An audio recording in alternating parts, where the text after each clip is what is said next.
آج کا خوبصورت قصہ ہے ایک بکریاں چرانے والے شخص اور بسم اللہ پر یقین۔ کسی علاقے میں قحط سالی تھی اور جانور سب کچھ کھا کر فارغ ہو گئے تھے، مزید کچھ کھانے کو راہ ہی نہ تھا۔ مویشی مالکان بے حد پریشان تھے۔ اس دوران ایک مسجد کے مولوی نے جمعے کے خطبے میں نہایت یقین کے ساتھ یہ بات بتائی کہ اللہ کا نام لے کر یعنی بسم اللہ پڑھ کر دریا کو حکم دیا جائے تو وہ بھی نافرمانی نہیں کرتا۔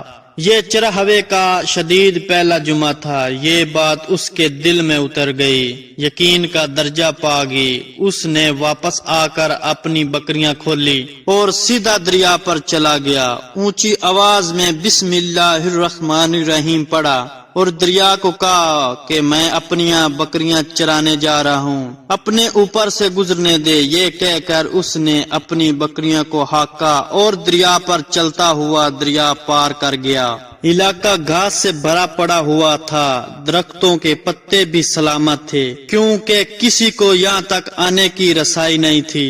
اب تو یہ اس کا محمول بن گیا کہ وہ بکریاں پار چھوڑ کر واپس آ جاتا اور شام کو جا کر بکریاں واپس لے آتا۔ اس کی بکریاں کا وزن دگنا چگنا ہو گیا۔ لوگ حیران ہو گئے اور اس سے پوچھا کہ وہ اپنی بکریاں کو کیا کھلاتا ہے۔ وہ سیدھا سادہ اور صاف دل نوجوان تھا۔ اس نے صاف صاف بات بتا دی کہ جناب ہم تو دریا پار کر کے اپنی بکریاں کو چرانے لے جاتے ہیں۔ یہ بات سب نے سنی مگر کسی نے یقین نہیں کیا، کیوں نہ کہ یہ ناقابل یقین بات تھی۔ مگر بات ہوتے ہوتے مولوی صاحب کے پاس پہنچ گئی۔ مولوی صاحب نے اس چراہوے کو بلایا اور سارا ماجرا پوچھا۔ اس چراہوے نے مولوی صاحب کو ہی حوالہ بنا لیا کہ مولوی صاحب میں تو آپ کا شکریہ ادا کرنے والا تھا کہ آپ نے جمعے کے خطبے میں جو نسخہ بتایا تھا کہ بسم اللہ کہہ کر دریا کو بھی حکم دو تو وہ بھی انکار نہیں کرتا۔ مولوی صاحب حیرت سے اس کے چہرے کو دیکھتے رہ گیا۔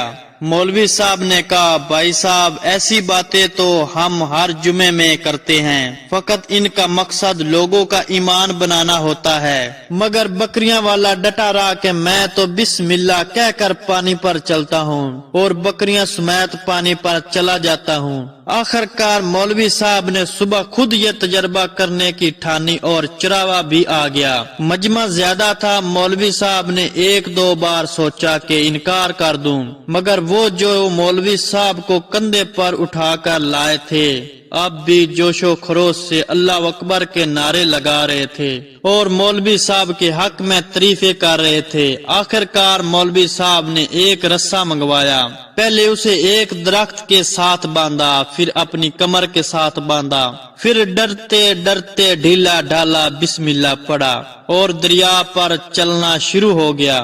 مگر پہلا پاؤں ہی رکھا تھا کہ دڑم سے پانی میں گر گئے۔ مولوی صاحب ڈبکیاں لگانے لگے، لوگوں نے کھینچ کھینچ کر باہر نکالا۔ مولوی صاحب کی اس حرکت نے چراوے کو پریشان کر دیا کہ مولوی صاحب کی بسم اللہ کو یہ کیا ہو گیا ہے، کیوں نہ کہ اس کا یہ روز کا محمول تھا۔ اس کے اپنے یقین میں کوئی فرق نہ آیا۔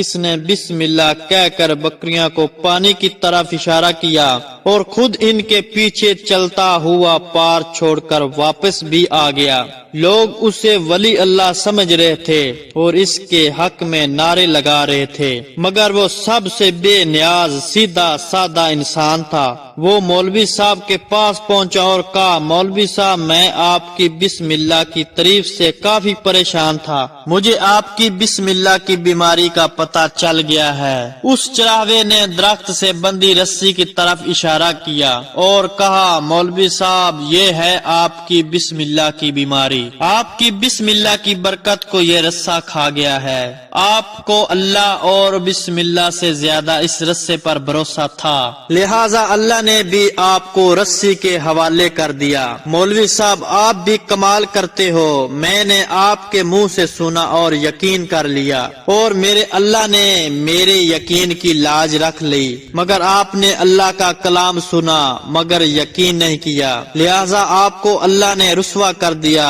محترم عزیز دوستو، یہی کچھ ہمارا حال ہے۔ ہماری نمازوں اور دعاؤں کا حال بھی ہماری عبادت یقین سے خالی ہے۔